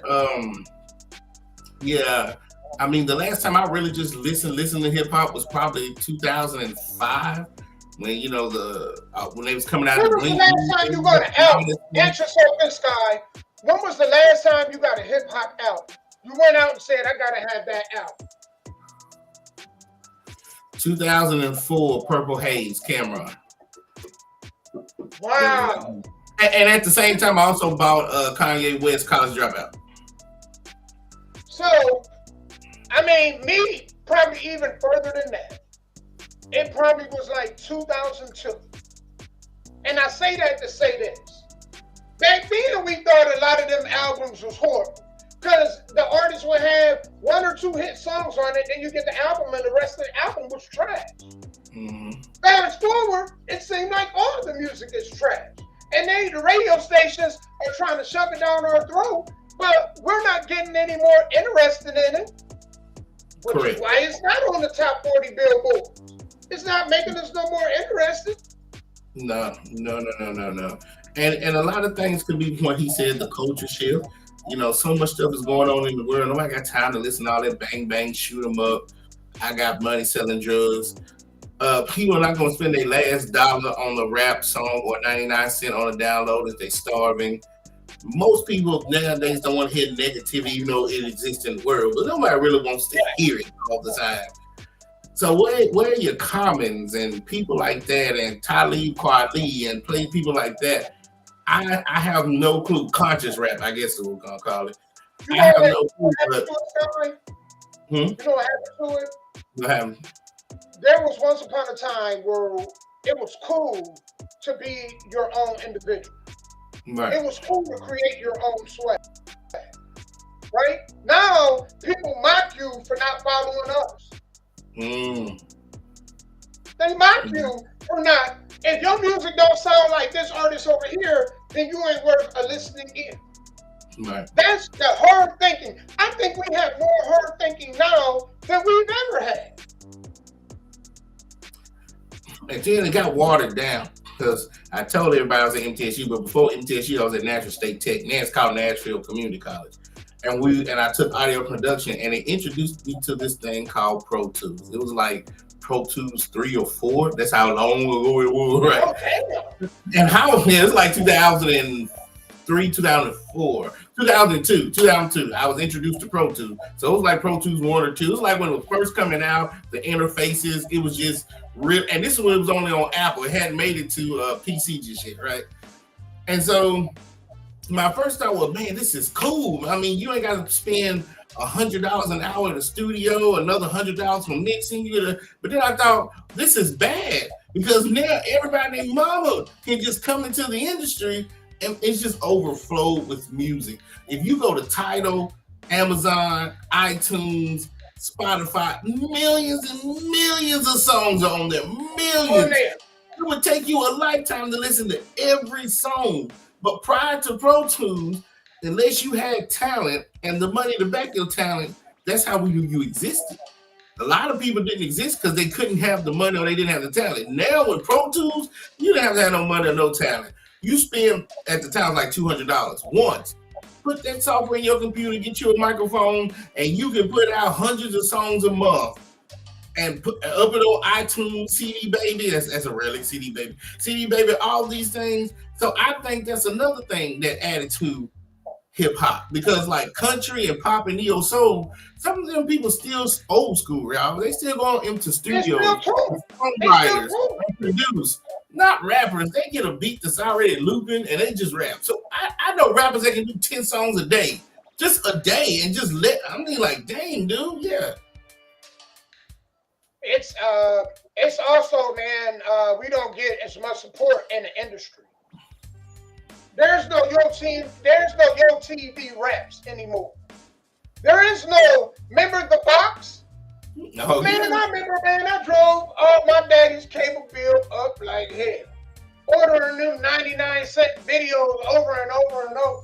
Mm-hmm. Yeah, that was, man, that, you don't have that no more. For hip hop. City, The Basement. What was that woman's name? Miss Cedar's World. 106 in Park. Yeah, but you remember Miss Cedar's World? That came on BT? Yeah, with the little cartoon lady. Mm-hmm. Yeah, all of that. Yeah, you don't have it no more. And I don't know why it phased out. Because the people that were supposed to take the reins and run it, like a lot of these artists, when they retired, they were supposed to, it was like the player going from, like Mike Vrabel.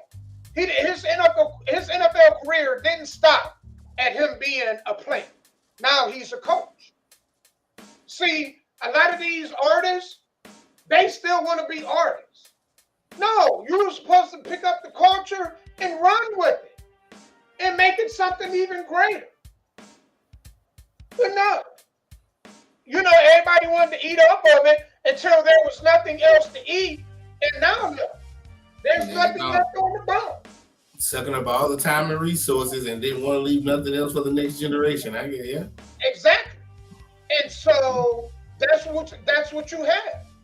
And it's unfortunate because now all of them complaining about the gatekeepers, and it's like, you guys are the gatekeepers. You guys have the boundary. You guys have the platform. You can create, man, this is the one part that I'm upset that I didn't make it, because if I would have grew a big enough platform, I would have used that platform for what I'm trying to do now. Mm-hmm. But a lot of them, they're looking out for themselves. And they're complaining about the gatekeepers, but it's like, you are the gatekeeper. You could have created the platform. Yep. And again, the substance that they rapping about, all this other stuff. I mean, when these new Playboy people in the late 90s, early 2000s got to rapping about drugs in the streets has been here waiting for y'all got here. And there's probably a lot of rappers in the 70s, 80s, and 90s that were funded by drugs, but they never said it. They didn't want you to know how they got there. For some reason, it turned, and everybody wants you to know, man, I got here because I've been selling dope. I've been in jail. I got tattoos. I've got all these women. Like, you opened the curtain. You know what I'm saying? Like, nobody needed to know that. But now you wanted to open the curtain and talk about all this stuff. So what else is there to talk about now? And not only that, we have Run DMC. We have Public Enemy. The old school rappers, their thinking didn't. And what I mean by that is, They didn't, like, what Chris Brown is doing is so effing brilliant. And I was like, damn, I wish I had somebody to show me that. That's something I could have took advantage of when he doing the photo. I could have cleaned up. Man, I could have cleaned up if I would have did that. You know how many females would have sat there and took photos? Oh yeah, that's D-Miz, that's VEC Legacy. Yeah, could have made money off of that. That is an avenue, but how many artists, old artists, are really thinking about that? Who could do it? Who could get somebody's baby mama to spend $1,000 for one picture? Man, it didn't even have to be $1,000. It didn't even have to be $1,000. Do you know how much money Tupac could have made doing that? He could have made more money doing that. These athletes, you know how much money they could say? Hey, for $20, you know, I'm gonna set up here, and then you can come take a photo with me. We don't even think on that level. We don't even pass that kind of wealth of knowledge and information down. You know how much money Beyonce could make doing that? Yeah, come up here, take a photo with me. She can make more money doing that than she could selling out. Because who wouldn't do that? If she went on a city-to-city tour and got bodyguards, I want you to pat this person down, and then after you pat them down, they can come back, take a photo with me. Yeah. But we don't pass down knowledge. And so, but when did that stop? If you go back to ancient Africa with the kings and queens and scholars and mathematicians, that's what they did. They passed down the knowledge from generation to generation to generation. This is how Europe found out that all the stuff, the gold and the silver and all the stuff that was going on down in Africa, because they kept passing it down from generation to generation. Why is it when we get to America, everybody wants to gatekeep? They don't want to pass it down and help others. We don't pass down knowledge. We don't pass down resources. Yep. And then we wonder why the generations behind us are behind. Yeah.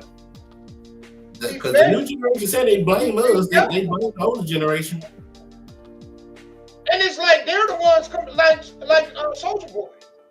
The idea that he had, he came up with that. There was nobody from the generation before that passed them that information. Hey, why not try this? They were still stuck in their ways, stuck in their thinking. They didn't think like that. Nope. Knowledge is power.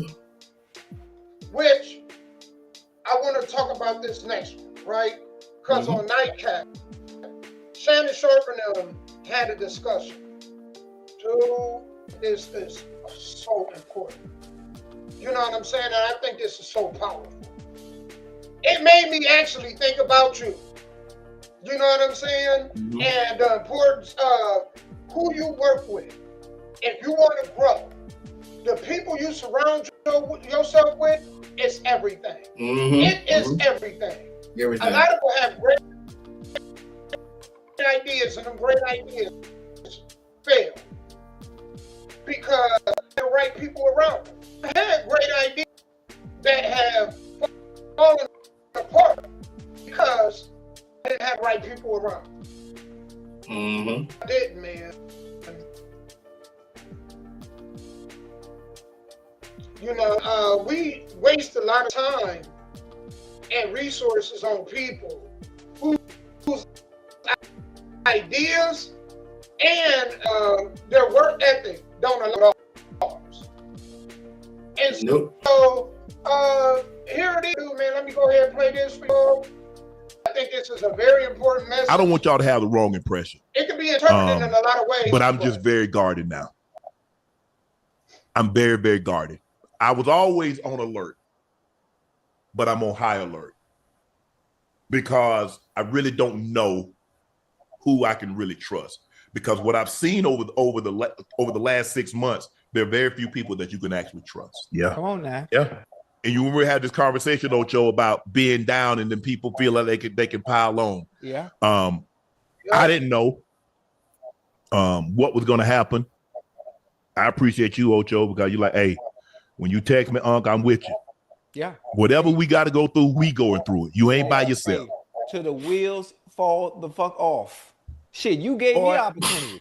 There are so many people, Ocho and Joe, where I'm going, that used to call, that used to text. Yeah. I ain't heard from them since this happened. But that's all right, though. That's all right, though. Man, please. Yeah, keep it moving, baby. Maybe this is what, I don't wish this on anybody. But what it did do is it really showed me who's really, really there. Right. There are a lot of people on the peripheral. When things were going well, when we were at the apex and getting invited to everything. Yeah. I'm talking about ain't called. And I'm talking about, we were talking once a month, twice a month. Right. Are we gonna come back? But I see. Yeah, and you know, I think about too, Unc and Joe. You had to think about, you know, Unc, what you had to go through. You know, I've been in the eye of that storm too now.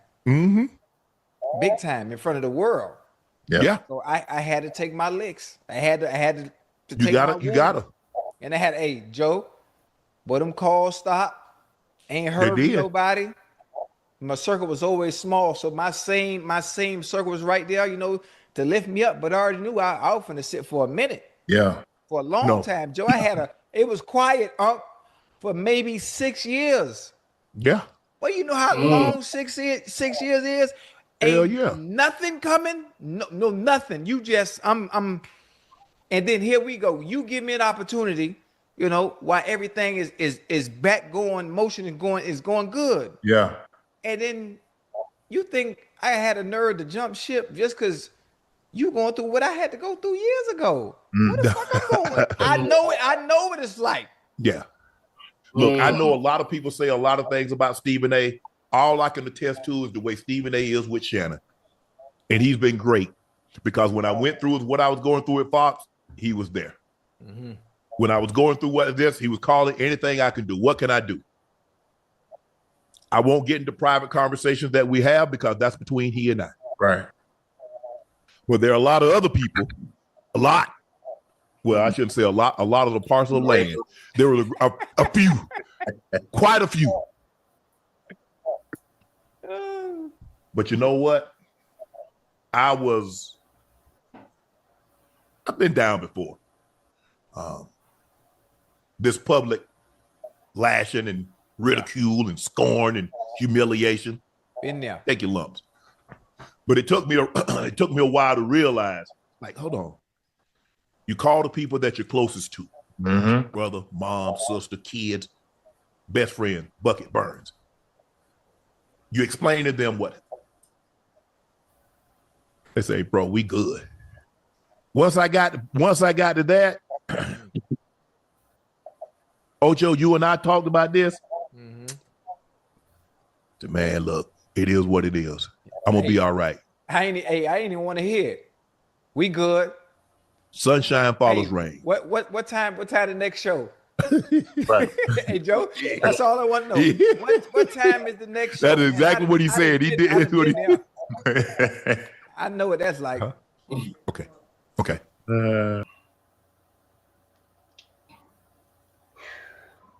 I think that's. I know one of the people he talking about, Damo. He talking about Ray Lewis.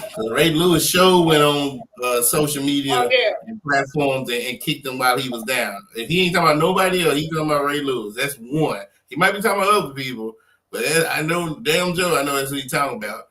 And he don't have the nerve to talk when he got out of that. You know, I'm from Akron, so that murder charge that he had in Atlanta, they were trying. What do you think? People forgot about that? No. People forgot? That's why I tell you, don't throw rocks, because everybody has woo, at a glass house. But I'm glad that he was able to overcome it. But again, my whole thing is, did you learn from it?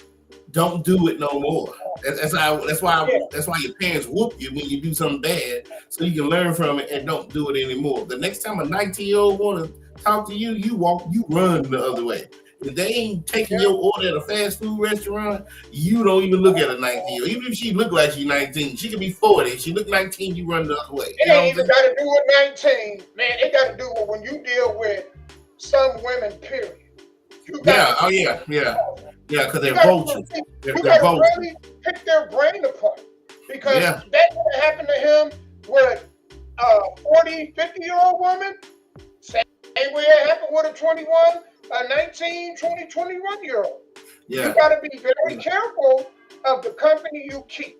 And also, man, I think the part with me where this was so at home, man, is that because I've been close to the pinnacle, never made anything big time.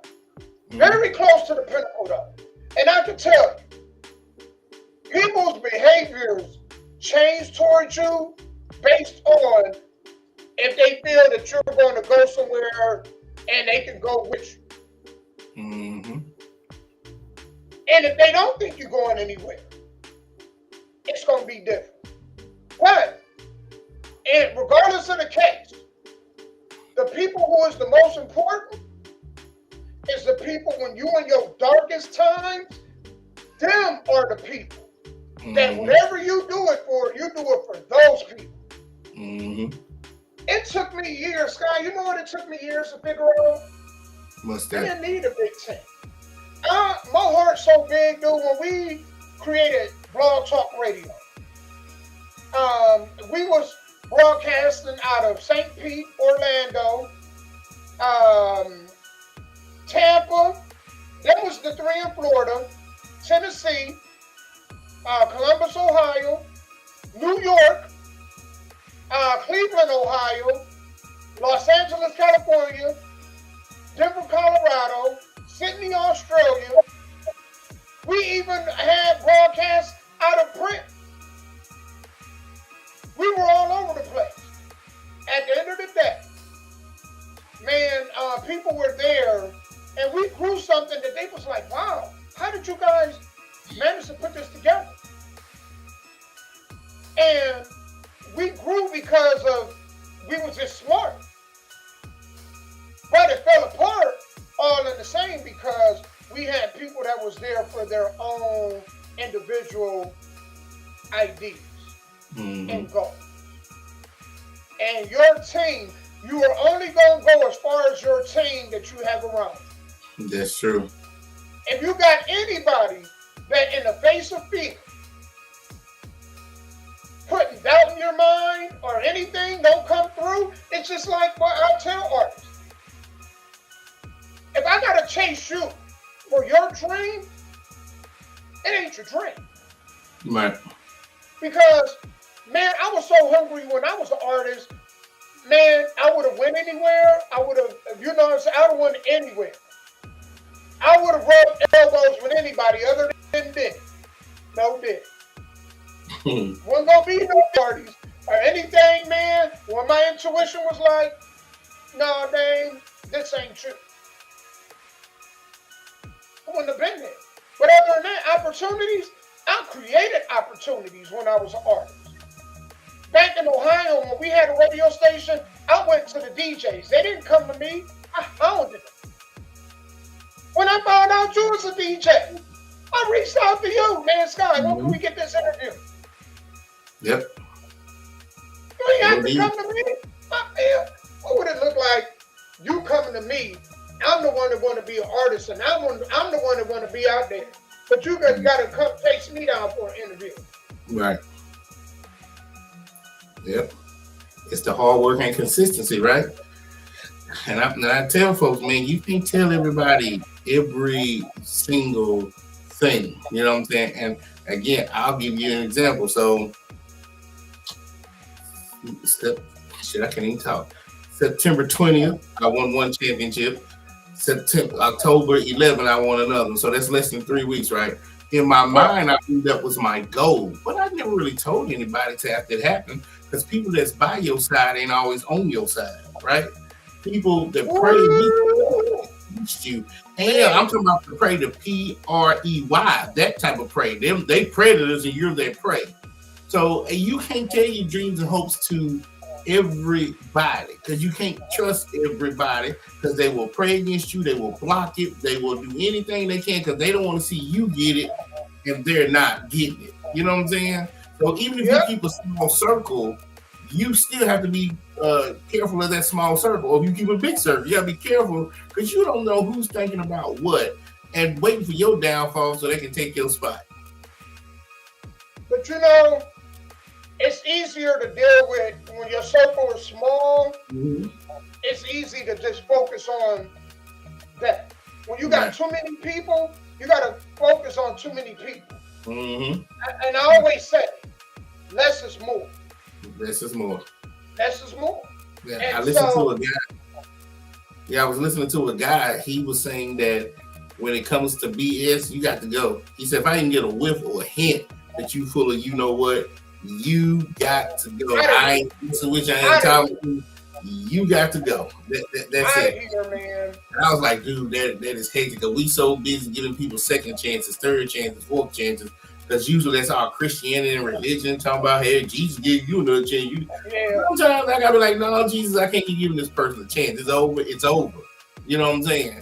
So if I gotta go to the next level and let people go, that's what I have to do. Because even Diddy said that at the time it's very lonely, and now I understand what he meant because he had to let a lot of folks fall off to get to his dreams because they didn't work as hard as he did. They didn't do research. They didn't do none of the things behind the scenes to get to where he's at. But when he got there, how many people had his hand down when he got there? They just ride, man. That's it. They're hoping to attack. Man, I can't tell you how many all of a sudden all these new family members I had. Once people thought that, oh man, they're gonna blow up. Oh, what's up, cuz? Mm-hmm. That's why I never liked it. I never liked winning the lottery. I never liked being. I think that's why I don't because I don't want you, I don't want you putting my business. That's why I don't have a lot of people around me now, dude. Yeah. I don't. Yeah, I don't want you putting my business out on TV. They were like, you want to win the lottery? Shit, no. Why would I be on TV with this big check that says $50 million? Hell, then I have to have bodyguards. Or why would I want to be an NFL player? You talking about over 10 years, I could potentially make $100 million. No, I don't want none of that stuff. Nobody, only people that need to know what I got is me, God, and the IRS. Other than that, that's it. Yeah. I mean, it's just simple.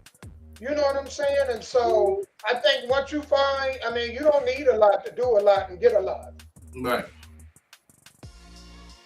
I think the quality of people is more important than the quantity of people. Always. Your net worth is your net worth. And that's true. And that's true. It is, man. It is. Your friend, you want to show me who a person is? Show me the people they hang around. And I'll tell you who that person is. Yep. There you go. Show me who they hang around. Show me who they're around. That's right.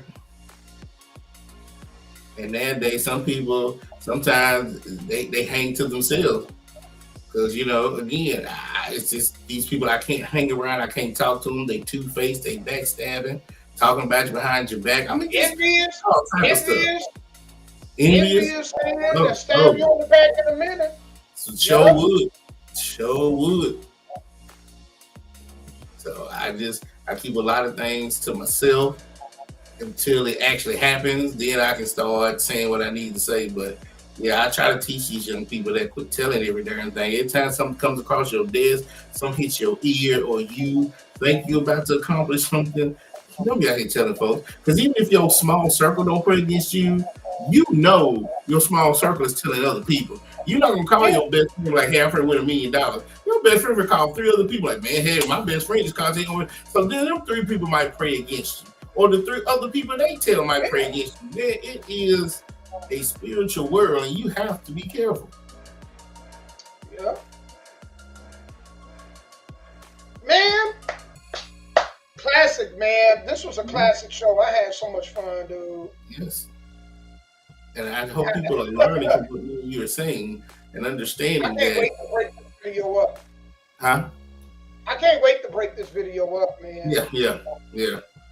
Yeah. I hope people are listening to us, Damo, and learning not just from our mistakes, but from Shannon Sharp's too. Because you ain't got to be worth hundreds of millions of dollars to fall in that trap. If it don't sound right, it don't look right, walk away. Learn how to be by yourself, because I'm telling you, one wrong move, one wrong woman, what took you 10 years to get will fall in 10 months. I always say this. I'd rather have no company than bad company. Yeah. I'd rather have no company than bad company. Mm-hmm. I think people's biggest downfall is other people. Mm-hmm. Mm-hmm. You know, man, so you got anything going on this weekend, or you want to plug in anything to them? Well, y'all don't forget this weekend in Sims, Illinois, the RCW World Heavyweight Champion will be there. Okay, I'm like, y'all, hell, I don't know what's going on. I got to find out who my first opponent will be. And we'll get that together. Don't forget tonight, the D-Bling radio show, offtopradio.com. That is offtopradio.com. Don't forget on Thursday, the Elite One radio show. Same thing, offtoprecords.com. 2 different shows, 2 different days. From 7 p.m. to 9 p.m. The replays are from 9 p.m. to 11 Central Standard Time. If you have music, send it to me. sky.black@gmail.com as an MP3. And and again, talk to Mr. Damo about getting your videos played on here, your music, advertising. And hey, Damo, let them know about the online magazine and all that good stuff. Yeah, we got that in the works. We're real close to having that complete. Every Saturday, well, actually, we moved it to Sundays. I think it's better that we do the show mostly on Sundays because it's football Sunday.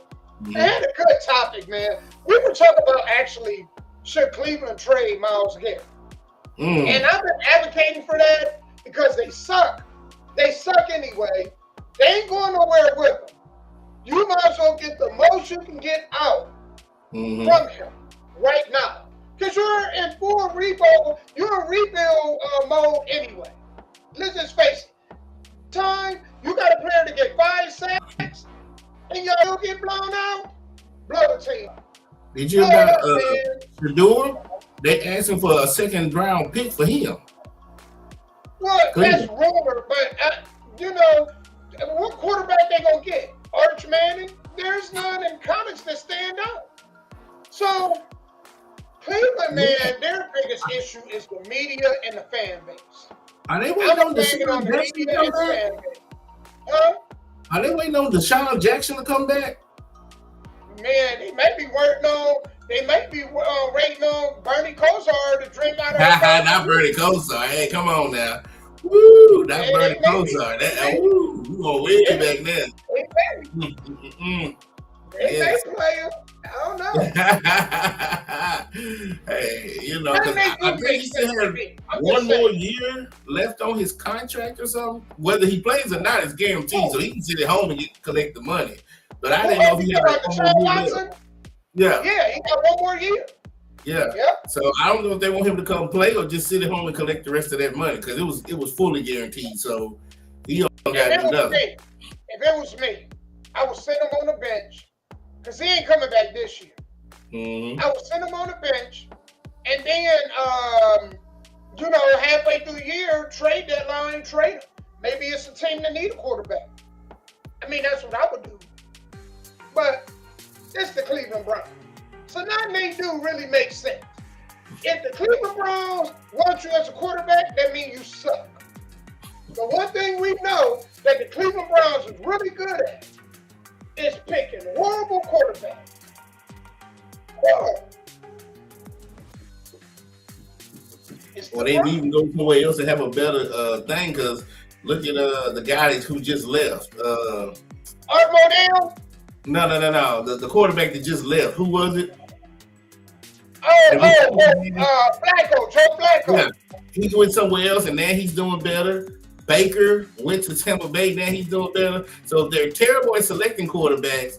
Then they also bad at letting good quarterbacks go. You know what I'm saying? Like that's just crazy. We can't win for losing. But you know why? We can't win for losing, man. Because there's no fire up under y'all. You know why they can do that? When is the last time Cleveland had any problem selling tickets? Now, Dallas one point in time did. It don't matter. Y'all can go 0-17 every year, and that place is going to be sold out every year. It's like, is there anything other to do in Cleveland but football? Yep. So they can do this. They can be stingy with the money. They can be frivolous with the draft picks, free agent, and they don't care. Because, boy, I'll tell you what, you show a Cleveland Brown, and you won't see an empty seat in the house. It could be 1-15, and it won't be an empty seat in the house. Same thing with the Raiders. They like that too. Well, not the Las Vegas Raiders. I'm talking about the Oakland and LA Raiders. They could have been used to be like that. Yep. And what I tell you, they would go and pay for them high-priced, boiled up hot dogs and that watered down soda. It don't matter. They gonna go, and you right. You absolutely right. You're right. So until the fans stop buying jerseys and tickets and going, because that's the way you get to the ownership. Y'all quit doing that, then maybe some changes will come. But until y'all stop, why shoot the golden goose? This is a cash cow, and yeah, whatever. You know what I'm saying? That's their attitude. You're right. That is their attitude. That's why they have teams that don't even get it, Damo. All these years. So think about teams like the Tennessee Titans. The people here in Tennessee did say that because their attendance went down. Do you hear me? Their attendance went down, and they still built a new stadium. How do you build a new stadium with a team that's not winning, and your attendance went down, and you still built another stadium? You know what I would love to ask them? How do they feel about Mike Vrabel now? How do they feel about Mike Vrabel now? Because they dogged him. And now look at him in New England. So is it the coach or is it the GM that don't know what the hell he doing when it comes to pick and play?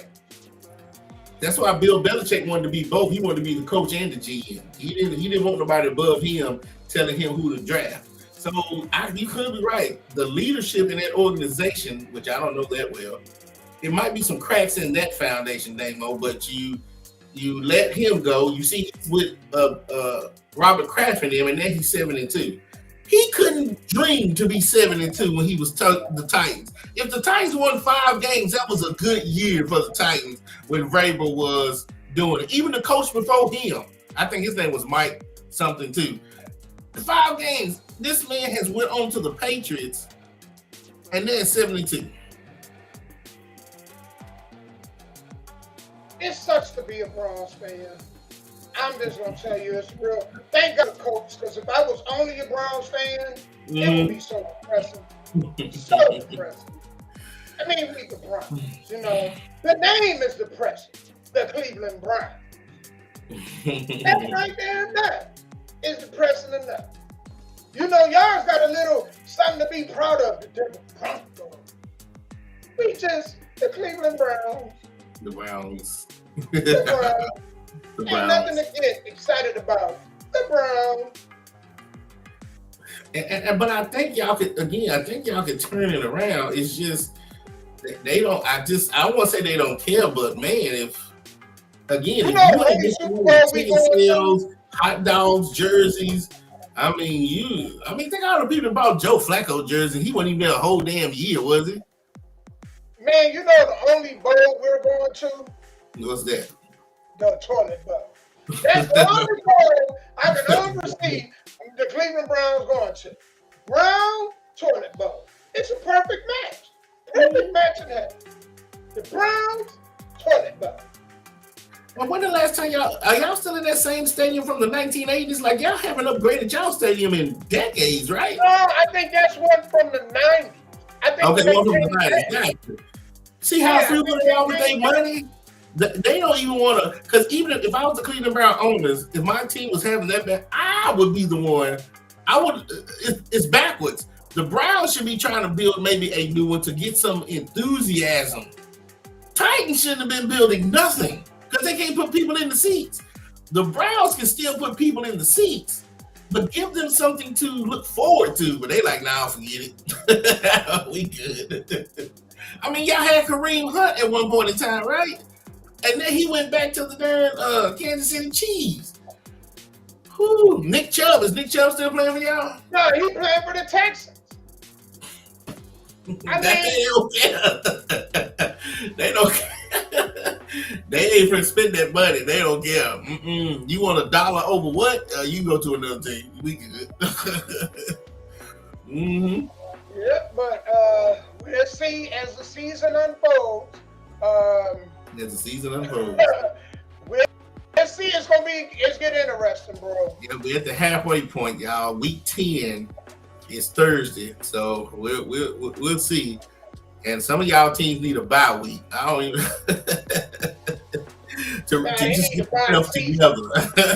Bye season to get themselves together. They need a bye season, you're right?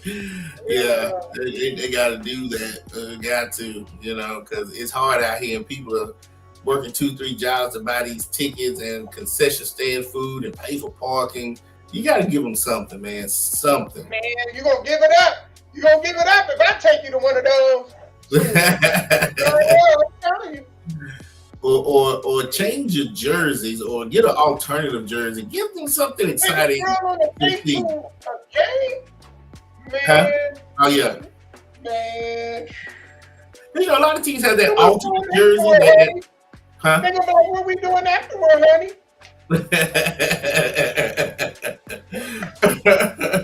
Hell, why do we have to wait? Hell, we just go in one of these bathrooms and just take care before the game ended. You know what I'm saying? That way I can just take you home. I don't want to go home and do it and then have to get them to take you back home.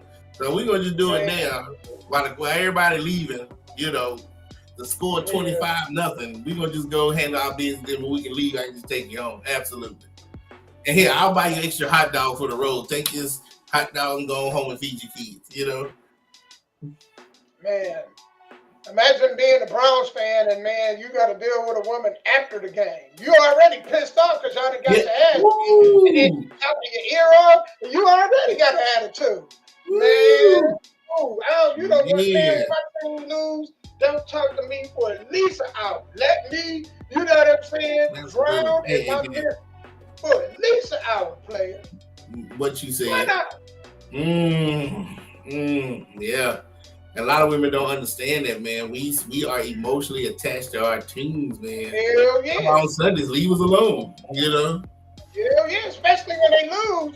When they lose, we don't want to talk about nothing, man. I mean, we don't want to talk about nothing. I know me. I'll be like, man, I'll shut the door, get on my PS5. They don't even want to think about that damn game. We be having a whole attitude. Yeah, and at least on your PS5, you can make sure that the Browns win the game, right? And I don't even know on there. We suck on there too. Hell, I can't, man.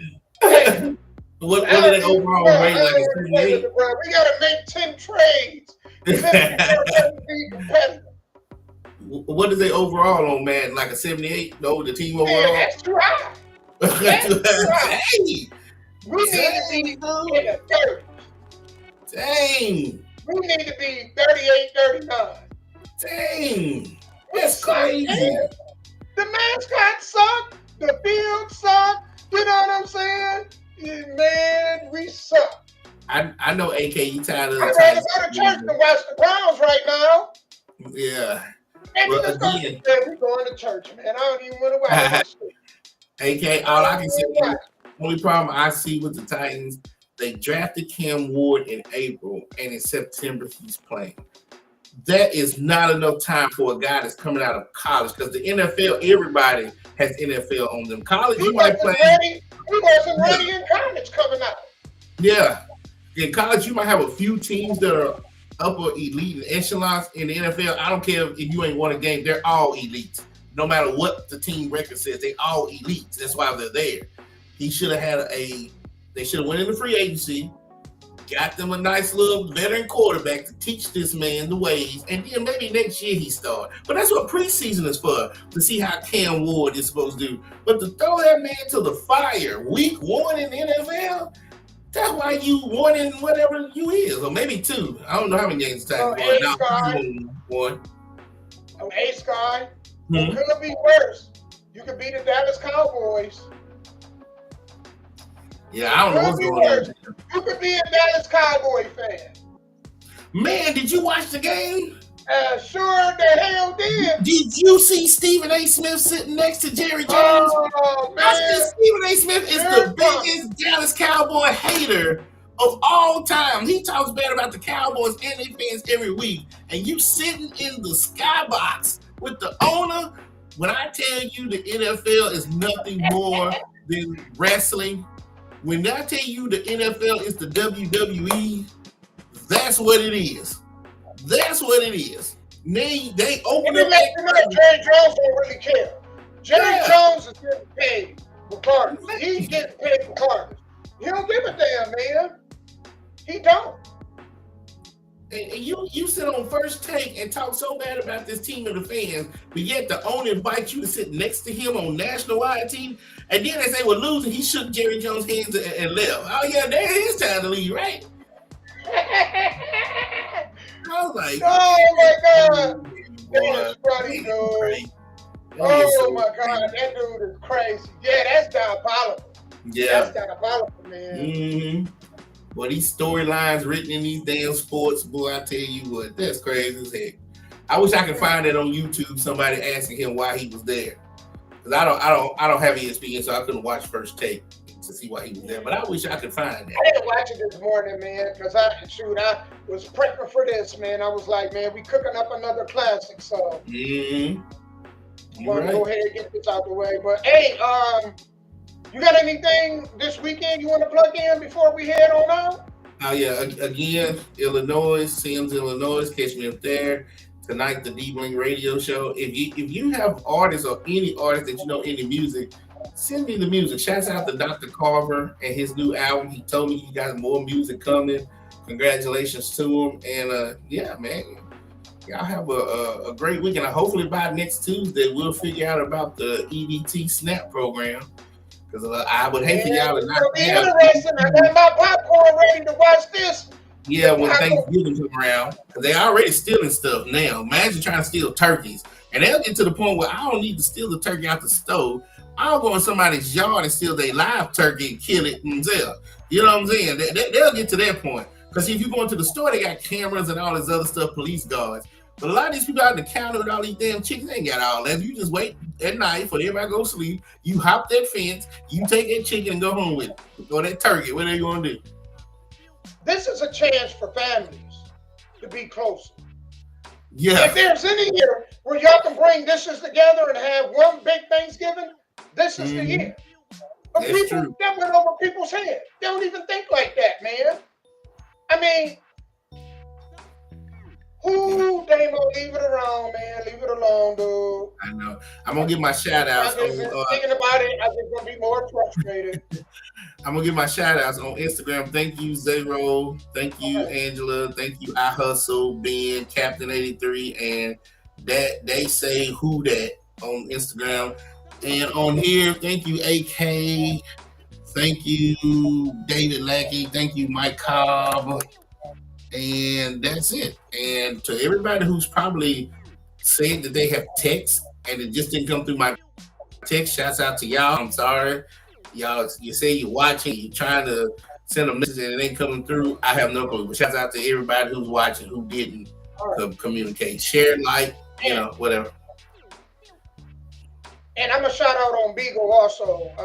Shout out to Latati. Shout out to Daniel. Shout out to Patrick, Red, the Shadow Man, and all you guys is watching on Beagle also. Thank you. Shout out to you. You know, we glad you guys are here, man. This is, man, I love Tuesdays, dude. Yeah, me too. It's the favorite day of the week. I love it. Hell yeah. Make sure if you watch this, share it live. Tune in. We here every Tuesday, and we always, man, got really good topics. All right. If y'all get a chance, go in the comments. Let us know your favorite ones. All right. If y'all got stories or y'all got something that y'all would love for us to talk about, inbox it to Sky or inbox it to me. We would love to talk about some of the things that you guys come across. Yes. All right. All right, man. I just want to leave with this, man. The only thing guaranteed in life is death. You know what I'm saying? So as long as you wake up on this side of the dirt, you go to sleep on the side of the dirt, you are living and you winning in life. All right. Absolutely. Yeah. Have a great. I hope y'all have a great rest of your week. We are out.